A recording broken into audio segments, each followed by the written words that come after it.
Hi everyone, welcome to the football show with Yash and Neeraj.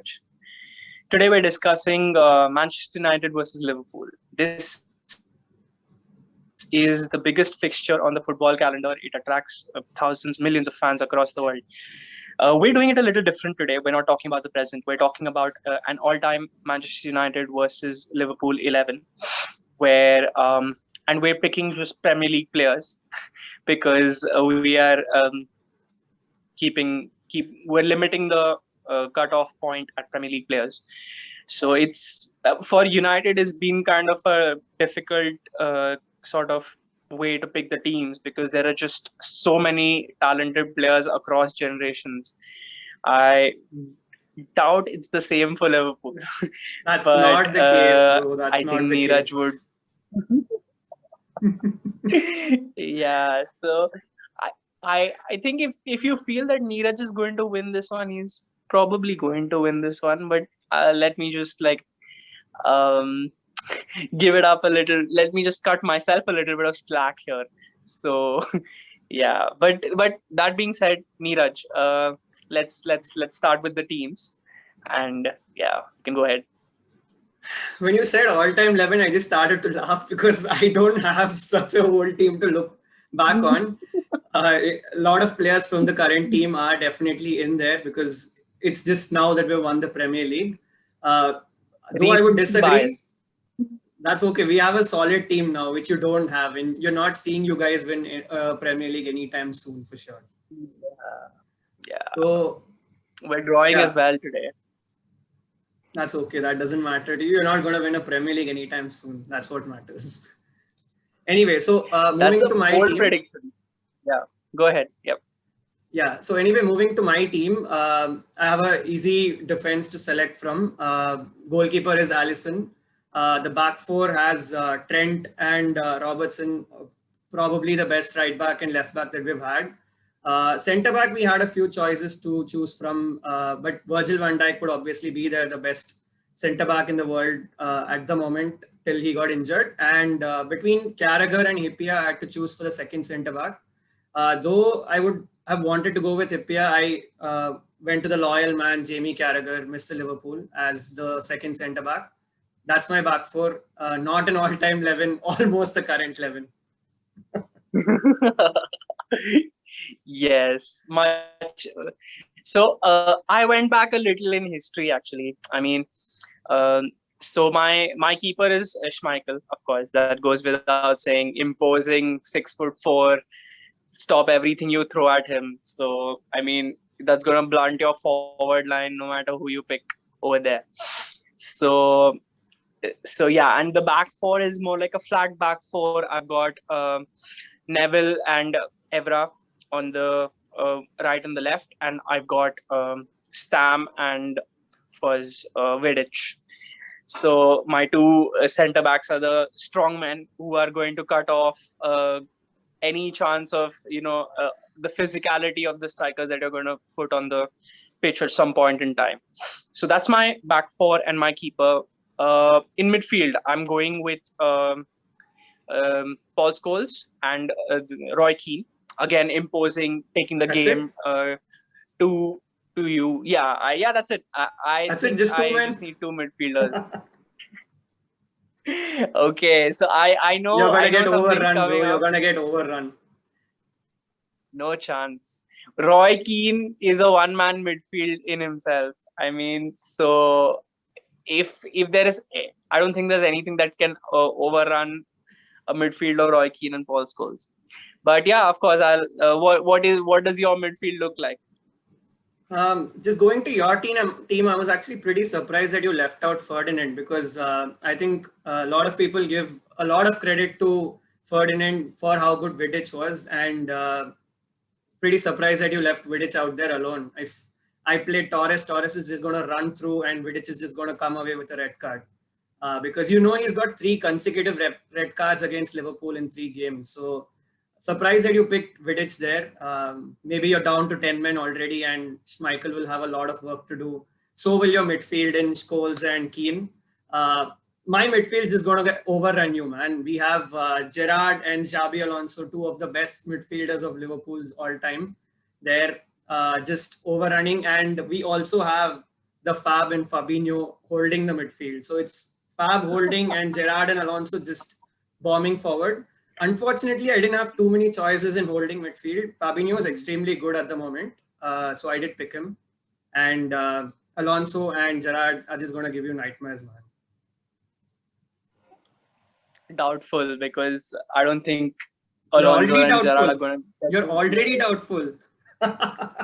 That's not a good start. Yes, it's very difficult for it's really difficult for Gerrard and Alonso to completely get and impose themselves on the game. Primarily because they're two very different sort of midfielders.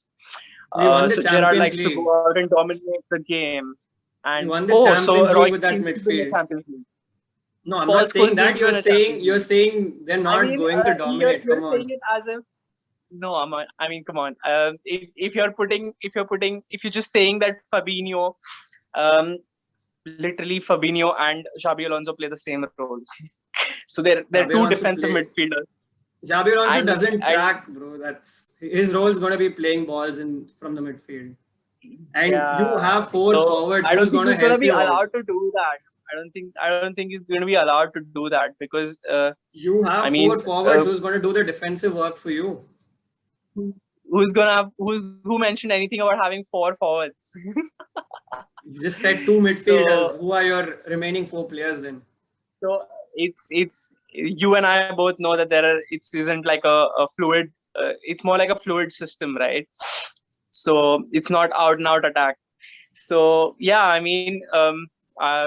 so there are four forwards, of course, but I'm taking inspiration from the great Roberto Firmino and playing a forward who disrupts the game more than a forward who goes out and nobody does it better than Bobby Dazzler, bro. Nobody does it better than him.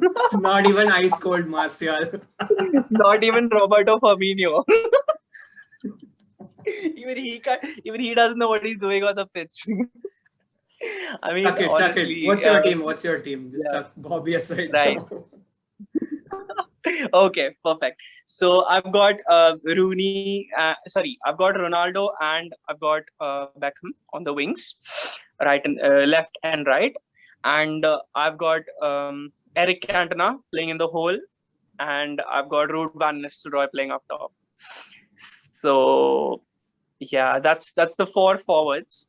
But like I said, it's not two out and out strikers. It's Cantona playing behind Ruud van Nistelrooy. In fact, trying to play him in so that he's going to. That's okay, but Cantona's he's not going to track back. Rooney and Ronaldo and Beckham don't track back either. Who's going to do the defensive entire duties? Career was based on starting moves from deep. That was the greatest influence that Cantona brought to. So yeah, that's what. So Cantona positions himself as more of a defensive player who's starting the moves from deep, spreading it out on both the wings. Something like an advanced Scholes role, and that I feel is going to be the greater counter to someone like a Fabinho or someone like a Xabi Alonso, who depends on the passing lanes to get the ball in space and play it over the top or play it wide. So that's where Eric Cantona is so influential to my team. So that's where Eric Cantona is going to play, in that axis between Fabinho and Xabi Alonso, cutting off the passing lanes to disrupt the movement of the ball forward. So yeah, that's my forward line, of course. So waiting for yours. That's a pretty fearsome strike force, no doubt. You had a lot of good forwards to choose from. And you left out Giggs at the end of the day, the man with the highest Premier League appearances. Good that you didn't pick him, because you would have not got any goals from him anyway. Just like how we don't get from Firmino. Absolutely.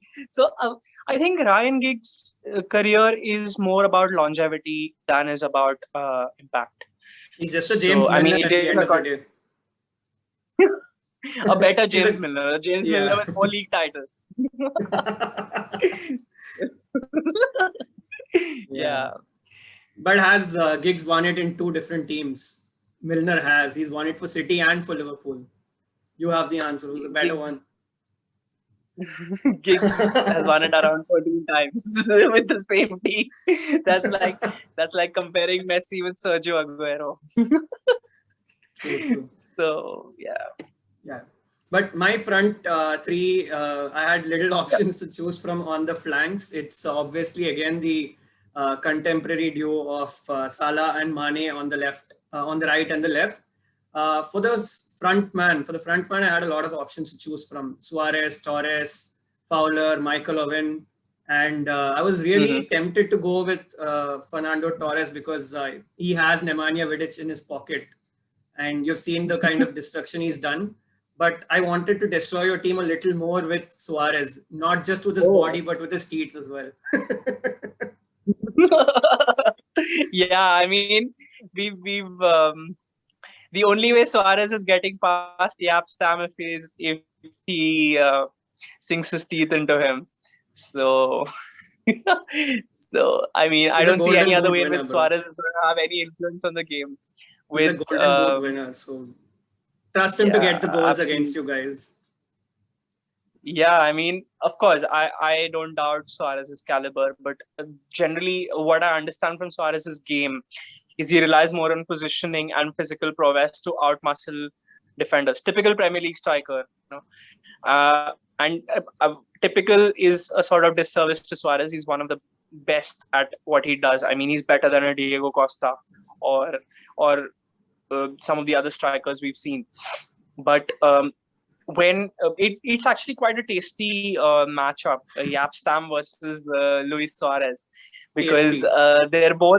yeah, they're both people who sort of tend to go for the ball, dictate the game in their own ways. So that is one of the key competitions I'm looking forward to. I mean, I hope we could have watched something like this, but yeah. Yeah, true. Would have been great to watch a game like this where we have some of the best in the world across all time go against each other. It was great fun picking these 11s, Yash, for sure. Picking yours and picking mine was great fun. So, what do you think the score for such a game would be? Score for this game, I think it would be 3-0 with Van Nistelrooy hat trick. So Wow. That's just dreamy stuff. Okay, I'll give you a little more respect because I know you guys are good. You are just living on dreams. My scoreline would be 3-1. Van Nistelrooy would score or Ronaldo would score. I know that for sure. Ronaldo will just tuck in a penalty or Van Nistelrooy will just tuck in a penalty. We'll come back and win 3-1. And when Torres comes off the bench and scores the winner, Pepe Reina is going to come from the bench and hug him. That's what's going to happen. Just see.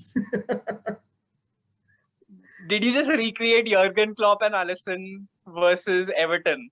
No, this Because actually that happened when we scored a winner against you guys. This actually happened. oh, Pepe Reina gave an assist to. was it the 4-1 game? No, it was a different game. Oh It yeah, was not an assist to Torres, though. It was to David and Gob.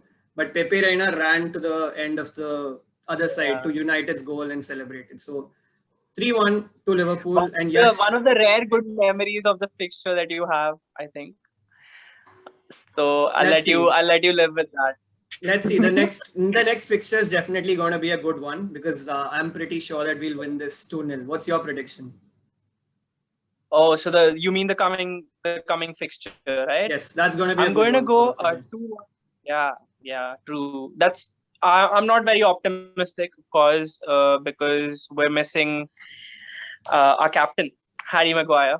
But I'm going to say 2-1 to Liverpool, purely because Eric Bailly is going to slot in, and I just think Harry Maguire is more reliable than Eric Bailly. And Harry Maguire has just been brilliant for us this season. He's going to be a big miss. So 2-1 to Liverpool on the day is my Okay, so prediction. you've already accepted defeat. That's good to know. Thanks, bro. That's giving a lot of optimism for us before the match begins, and that game definitely means a lot more to us. So I'm pretty sure that we will come out Yeah. with a victory. I hope not. I hope not. I hope we can smash you on the counter and win. But it looks like a difficult one. And Yeah, second half FC has to click into action for a favorable result for us. But thanks, Neeraj. It's been great talking to you. Thanks everyone for tuning in to our episode. Let us know in the comments what you think the key matchups would be. Whether we missed out on some important players. I know I left Giggs out. I left Rooney out. So yeah, where would you fit them into the system? What would be the best form of, you know, and same goes for Liverpool as well. I'm sure Neeraj has a few comments to add as well here. But thanks for tuning in, everyone. Stay tuned for another episode. Bye-bye. Bye.